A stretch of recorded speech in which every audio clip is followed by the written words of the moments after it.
Jesus says to love our enemies. We have to love those that oppose us. If you only love those that love you back, what kind of love is that?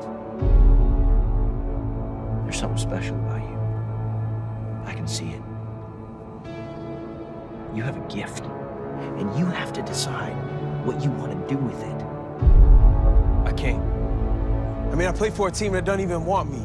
Anybody like me? I'd like to have a meeting with your football team. I've seen things all over the country. Well, you and I can see them here. Do something about this. It's not my fault, Owen. I'm trying to coach football. It's bigger than football. What would you say if I told you it doesn't have to be this way? What would you be prepared to do? I'm asking you right now to stand up and make a decision, to change, to forgive, to be forgiven. That's how much God loves you. What just happened? Look at me. I'm proud of you. Win or lose, you my son. The good book says, without a vision, the people perish. I say, go give it to them. Woodlawn, as we went back, it really is a remarkable story, but again, just normal people where God did extraordinary things. My dad was 29 years old. His dream job, really, he had gone to Woodlawn High School himself. He was a 3 or 4 sport letterman, a really good athlete, little, but a real good athlete. Played baseball. That was kind of his dream, I think, was to play Major League Baseball. And then he tore his shoulder up as a junior in spring training playing football. And he actually, this is how gritty he was. He actually taught himself to throw left-handed. So as a senior, he would catch the ball, take his glove off, throw the ball back in with his left hand until he was able to rehab his right arm. He wanted to play baseball at Auburn, but he got down there and actually he waited tables and bus tables, not waited, but bus tables in the athletic dorm for the baseball team, walked on, ended up being a captain and a key player, and then winning the SEC championship in 1963. By that time, he was using his right arm again, but he never had that arm that he used to have. He was actually scouted by pro teams as a shortstop with a really good arm. He ended up playing outfield, but he was a really good player. Finished at Auburn and was hired at Woodlawn High School. At Woodlawn High School by John Lee Armstrong, and he was an assistant coach. Coach Armstrong left. Coach Bill Burgess came over. He had been an assistant coach at Banks High School, came to Woodlawn, and didn't fire Dad. So that was good because my mom was pregnant at the time, and that was with my sister. And he kept Dad in there, and Dad was an assistant coach for Coach Burgess from 65, 66, and until 70. And in 70, Coach Burgess left, so the 71 season was going to be my dad's first year as head coach. They named him head coach. And so he was 29 years old, was going to have his first year as head coach at one of the biggest high schools in the state of Alabama. And it just so happened that 1971, there had been a court case up in Charlotte, North Carolina, where the federal government said, hey, you people in the South are not integrating. We've said that separate but equal is not working, and y'all are not implementing integration fast enough. So they decided that they were going to start busing kids from different schools to other schools. So what they did in Birmingham at the time, there were several big white high schools, all white high schools, and there were a few black high schools. Hayes High School was the easternmost black high school at the time. And they decided that what they would do is they were going to take a chunk of white students out of Woodlawn High School, transfer some of them to Banks and some of them over to Hayes. But they were going to take 500 kids from Hayes High School and transfer them in and start busing them into Woodlawn High School. So the thing that you have to understand about this situation and what made it so volatile and why what God did was so remarkable is I think a lot of people have a mistaken idea that everybody in the South was racist at the time. And that's not true. It's not. But it doesn't take everybody being racist for there to be chaos and a lot of really bad stuff happening. Most of the people that we interviewed and stuff wanted it to work. I mean, they wanted it. They'd never been around black people. But I think probably more importantly, these 500 kids who had been at Hayes High School, think about what they had grown up seeing. Here it's 1971, so you think about what age they are and the things that had transpired during that time. They'd seen Martin Luther King Jr. murdered.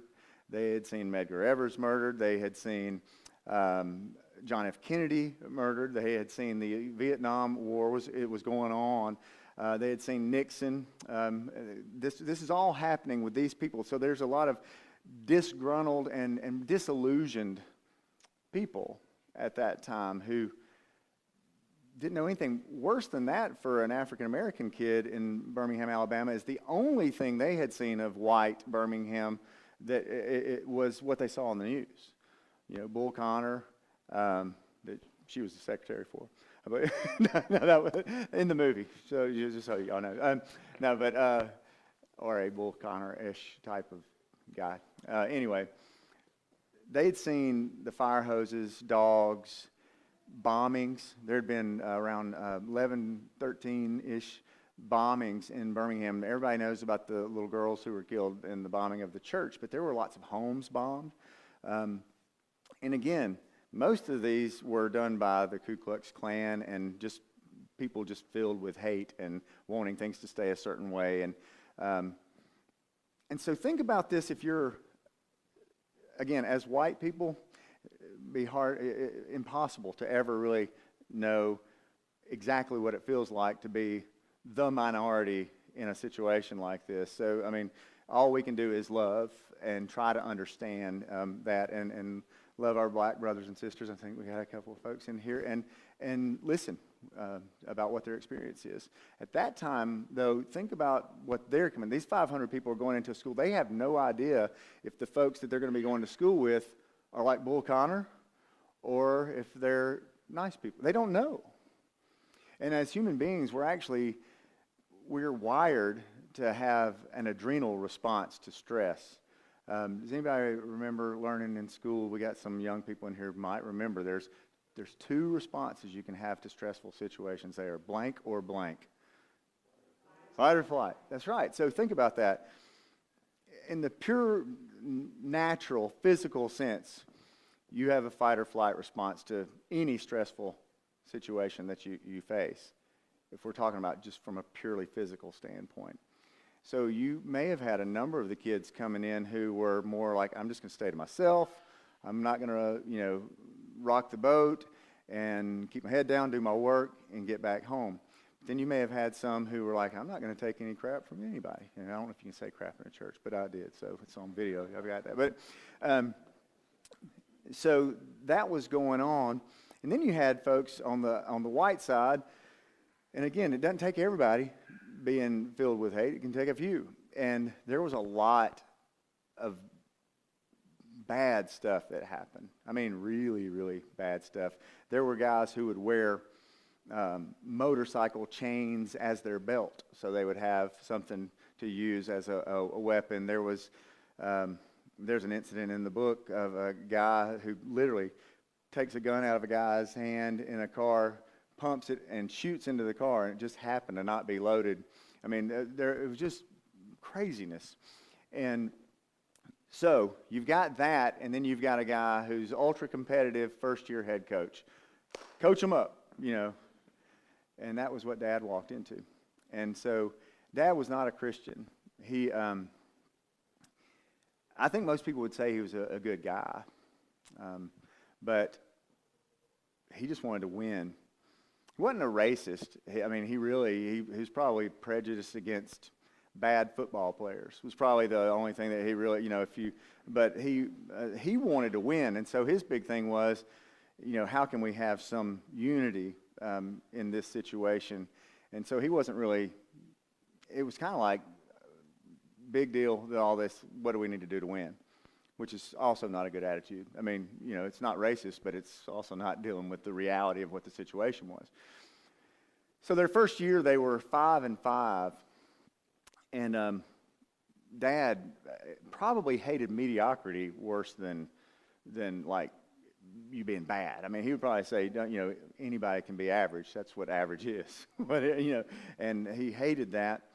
And he knew that they could do better than that. His second year, they improved. I think they were 7-3, something like that at that point. But he still knew they had a lot of talent. He had a safety on that team named Tony Nathan, who was really, really talented.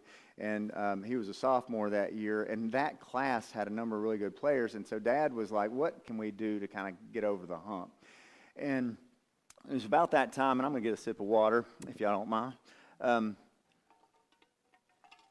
About that time, a guy named Wells Goebel. Does anybody know who Wells Goebel is in the room? So Wells Goebel, we could do a book on Wells Goebel. He's this big guy, played college athletics, and he had this real strong Southern drawl, kind of like this, kind of like Foghorn Leghorn kind of sounding guy. But he had become a Christian. He had been a bootlegger in college. He was bootlegging whiskey or moonshine, and he had been the president of the student body of his college up until the day he was kicked out for them catching him running this stuff. And kind of like a lot of people, when bad things happen in your life, you take stock and you start trying to figure out what's most important and everything. And Wales really hit rock bottom, and someone shared the gospel with him, and he actually was a friend of his, invited him to church, and he had been raised in an atheistic home, and he came to Christ, and he did what he knew at that point. He started reading the Bible and shared his story. And the funny thing is he started going back to the bars that he would run liquor to and from and stuff, and they ended up chasing him off because they were like, you know, you're sitting in here in the bar talking to people and they don't want to drink because of you, and we're losing money, so you need to get out of here. And so time kind of went by, and Wells decided over time that he wanted to do with his life, he wanted to go and tell people about what Jesus has done for him. So at the time that Dad was coaching there at Woodlawn, he was kind of nomadic. I mean, he had a ministry, but he was just going around to different schools and sharing his faith with folks. And he came to Dad and said, "Coach, would it be okay if I talked to your boys?" And at that time, Dad was having camp. That was Dad's solution to the unity problem. He was going to have camp was just a glorified term for sleeping in the gym. I mean, there wasn't any big thing going on. They would, the boys would wake up, eat breakfast, go practice, come in, eat lunch, go practice, come in, eat dinner, and they might have a motivational speaker, something usually was like, you know, somebody who used to play at Woodlawn, now they're off at Auburn or Alabama, or maybe a local businessman or something, to do something to cheer them on. And so that was going on, and Wales said, you know, could I talk to him, you know, after practice one day or something? And Dad was like, nah, I don't. He thought that being a Christian would make them soft. He thought that they would, you know, they wouldn't be tough if you get all religious, you know. So he said no, and then Wales just challenged him and really pushed it. He actually asked him, you know, what about you? Where are you with all this? Where would you spend eternity if you were to, you know, have to check out today? And Dad was like, I don't know. I don't think anybody can know. And Wales said, I know where I'd be. And my dad was like, you can talk to him for about 15 minutes. So Wales came that night, and he spoke. In the movie, they had the Hank Irwin guy character speak because actors cost money, and to have two different characters, they just combined two characters into one and had Wales and Hank combined into one character. And before you feel too bad for Wales not getting any credit, I also was portrayed as an only child in the movie, and I have two sisters, so that was even a little worse than the Wales situation, I think. But my mom's heard me say this a million times, but the Irwin brothers, in doing that, they asked my mom, they said, you know, we got to figure out who's going to be in there. Who was your favorite child? And they decided that I was the favorite child, so they put me in there. Not true at all, but anyway. So Wells shared in Romans, you read that the gospel is the power of God for salvation to anyone who hears it. And in the room that night, there were 44 football players. 4 of them were Christians already. In the movie, they actually had this little group of guys who didn't become Christians, and they were the bad guys. Really, everybody at that night, the 4 guys who were already Christians, they didn't have to get up because they were already Christians. But when he did an altar call, so to speak, the whole team came forward. They all became Christians that night. And my dad was sitting kind of up above them on the bleachers in the gym watching all this happen. And he just, I don't know if it was pride, I don't know for sure what it was, but he didn't go forward.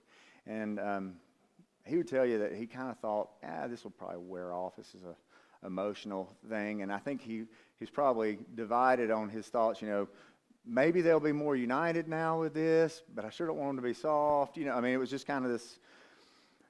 But what happened was, over time, instead of them drifting apart, they actually got closer and closer. Even when it was tough, in the middle of 100-degree days, 2 and 3 days of, times a day practicing. And it was a quick change, they seemed to love each other. Where before, there wasn't like they weren't fighting all the time, but there was no real unity. The black kids would be over here and the white kids would be over here, but suddenly they were together. They had something truly in common. Well, the team at this point was kind of us and them. They knew that they were believers and they were serious about it at that point. And they get through the summer practice, and the Friday before school started, they decided that they would have an FCA meeting, and they invited Dad to come. They were going to have it in Crestwood, and a few families actually said no. They didn't want to have all those kids at their house, and Dad was worried about that. He worried that the white families might not welcome the black kids into the home, and he felt like maybe some of the black kids wouldn't want to go, just that they'd be uncomfortable. And he got over there. The third family was the Miller family. Guy, he was a sophomore, I think, at the time, named Howie Miller, was an offensive lineman for Dad, and it was actually a big family. But Miss Miller and her husband were believers, and they welcomed the people in and loved them all. It was as though, there was neither Jew nor Greek, slave nor free, male nor female. They loved them because that was what they did. And my dad saw that, and he watched the kids away from practice and everything else, choosing to be together on a Friday night. Think about that when you're in high school. Friday night, they're praying together, talking about God, and they got arms around each other and laughing. These were people who had not seemed that way a month ago. And so, something happened. If you don't believe in Jesus, if you're somebody from the outside looking in at that, you can question what happened, but somebody did, something happened, and then you just have to say, well, what thing was it, or what person, who did this to these guys? And that's kind of where my dad was, and he took off. He slipped out without anybody knowing and started talking to this God that he wasn't sure up to that point existed as he drove home. He got home and basically finished praying on his knees next to his mom's bed, and he met Jesus that night. And do what? My mom's. My mom. If I said his mom, he didn't go to his mom's house. He went to my mom's. Yeah, that would be weird for him. But anyway, he changed. He wasn't like, he began levitating or anything like that. But he was a different guy. A lot of his outside activities didn't necessarily change a whole lot. He still coached. He coached hard, but his motivation for why he was doing it changed. He still wanted to win, but he wasn't winning to make a name for himself as the next Bear Bryant, particularly since he was an Auburn guy. But he still, at the time, he had all this motivation to be excellent in things for the sake of excellence and for the sake of his own ego and career aspirations and things like that, where suddenly now he was doing it for another reason. It was about the kids and God, and doing these things for the right reason.